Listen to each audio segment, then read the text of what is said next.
जय हिंद, हर हर महादेव। देखिए, आज प्रधानमंत्री नरेंद्र मोदी ने इस स्वतंत्रता दिवस के उपलक्ष्य पे लाल किले के प्राचीर से भारत को आत्मनिर्भर बनाने के लिए कई सारे अहम बिंदुओं पर उन्होंने चर्चा किया। उसी कुछ बिंदुओं को लेकर जो है आज हम आपके साथ डिस्कस करेंगे। सबसे पहले हम किसानों की बात करते हैं। भारत एक कृषि प्रधान देश है। पूरा का पूरा भारत के अगर इतिहास की बात करूं, भारत के कुछ अतीत की बात करूं, तो वह दुख के पल भारत भूला नहीं है जब हम दूसरे देशों से हम जो है अपने खाद्यान्न की पूर्ति के लिए खाद्यान्न को इंपोर्ट करते थे, आयात करते थे। फिर भारत सरकार की नीतियों में परिवर्तन आया। भारत सरकार ने जो है ग्रीन रिवॉल्यूशन और हरित क्रांति चलाया और इस सेक्टर में, खास करके फूड के सेक्टर में, हम जो है सेल्फ रिलायंट और सेल्फ इंडिपेंडेंट हो सके। और किसानों ने जो मेहनत किया, जीतोड़ मेहनत किया, सरकार की नीतियों का समर्थन मिला एमएसपी के तौर पे, और बहुत सारी ऐसी चीज़ें हैं जो सरकार ने उन्हें सपोर्ट किया। रिसर्च एंड डेवलपमेंट में, उन्नत बीज में, हायर वैरायटी सीड में, फर्टिलाइजर में, एग्रीकल्चरल जो भी और इक्विपमेंट्स, मॉडर्न इक्विपमेंट्स वगैरह चाहिए था, या फिर खाद्यान्न या फिर खाद वगैरह चाहिए था, या इरिगेशन की फैसिलिटी उपलब्ध कराने थे। सारी चीज़ों को जो है केंद्र और राज्य सरकारें मिलकर किसानों को सपोर्ट किया, और किसान पूरी जोड़ और मेहनत करके जो है अनाज को उत्पन्न किए। और आज भारत सिर्फ अपने ही पेटों को नहीं भरता है, बल्कि हम इतने सामर्थ्यवान हैं कि हमारे पास अब फूड ग्रेन का सरप्लस है और हम पूरी दुनिया को फूड ग्रेन एक्सपोर्ट कर सकने में सक्षम हैं।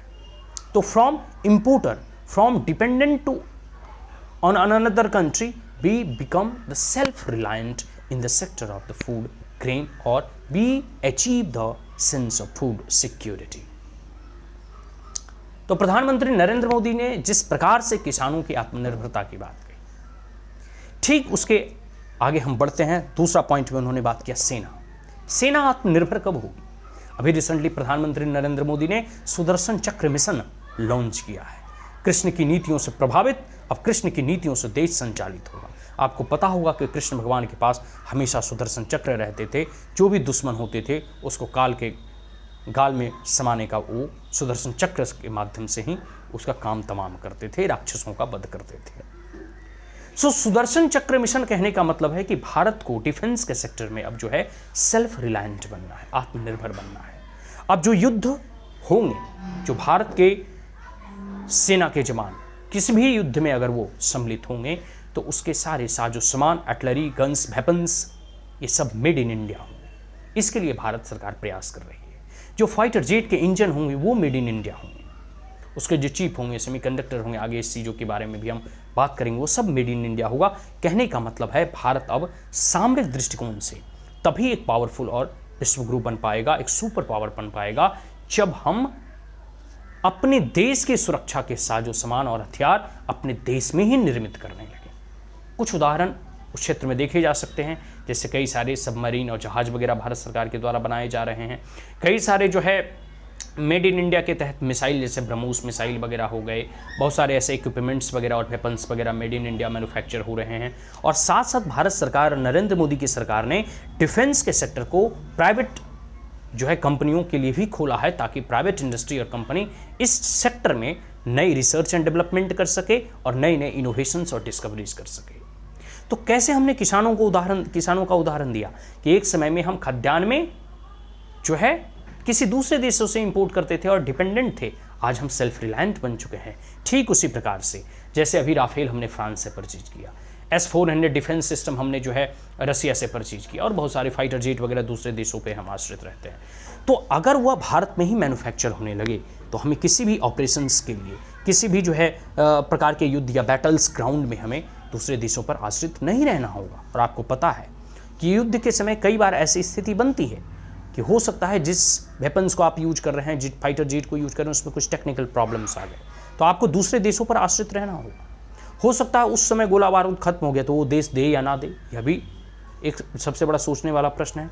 तो कहने का मेरा मतलब यही है कि अभी नरेंद्र मोदी ने इस सुदर्शन चक्र के माध्यम से भारत को आत्मनिर्भर, सुरक्षा के दृष्टिकोण से, सामरिक दृष्टिकोण से बनाने का ये जो पहल किया है, ये अपने आप में बड़ा ही प्रशंसनीय और ठोस कदम है।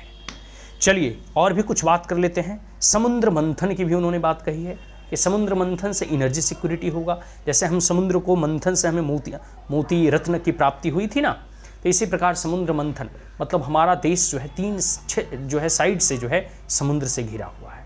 अब जैसे मुंबई हाई में पेट्रोल हमें प्राप्त हुआ, ठीक उसी प्रकार हम पूरे जितने भी समुद्र हैं हर जगह जो है हम इस प्रकार के सर्वे करेंगे, रिसर्च एंड डेवलपमेंट पे बल देंगे और एक्सप्लोरेशन करेंगे कि कहाँ कहाँ मिनरल्स, कहाँ कहाँ जो है हमें और भी पेट्रोलियम मिल सकते हैं, कहाँ कहाँ नेचुरल गैस का भंडार मिल सकता है। और एनर्जी के क्षेत्र में हमें अब सेल्फ रिलायंट बनना है, इंडिपेंडेंट बनना है, क्योंकि अभी भी हमारा बहुत सारा पैसा ईंधन की पूर्ति के लिए उसमें जो है फॉरेस्ट रिजर्व का बहुत सारा पैसा चला जाता है। हम दूसरे देशों से क्रूड ऑयल या ऑयल वगैरह इंपोर्ट पे निर्भर हैं। ठीक है, तो ये सब सारी चीज़ें हैं।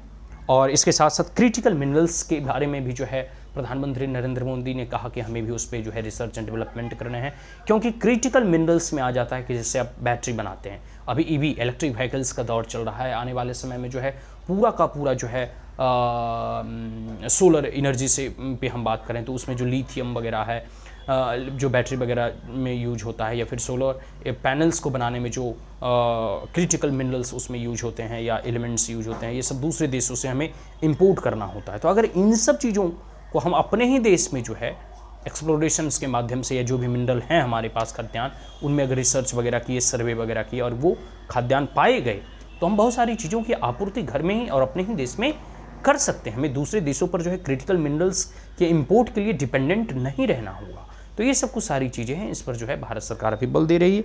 आत्मनिर्भरता को देखते हुए भारत सरकार ने कहा है कि 2030 तक हम अपने 50% एनर्जी का रिक्वायरमेंट जो है हम ग्रीन एनर्जी पे करेंगे, चाहे बायोफ्यूल हो गए, बायोगैस हो गए, CNG हो गया, विंड एनर्जी हो गया, सोलर एनर्जी हो गया, इन सब चीज़ों पे जियोथर्मल एनर्जी हो गया, न्यूक्लियर एनर्जी हो गया, इन सब चीज़ों पे जो है भारत सरकार जो है प्लान कर रही है।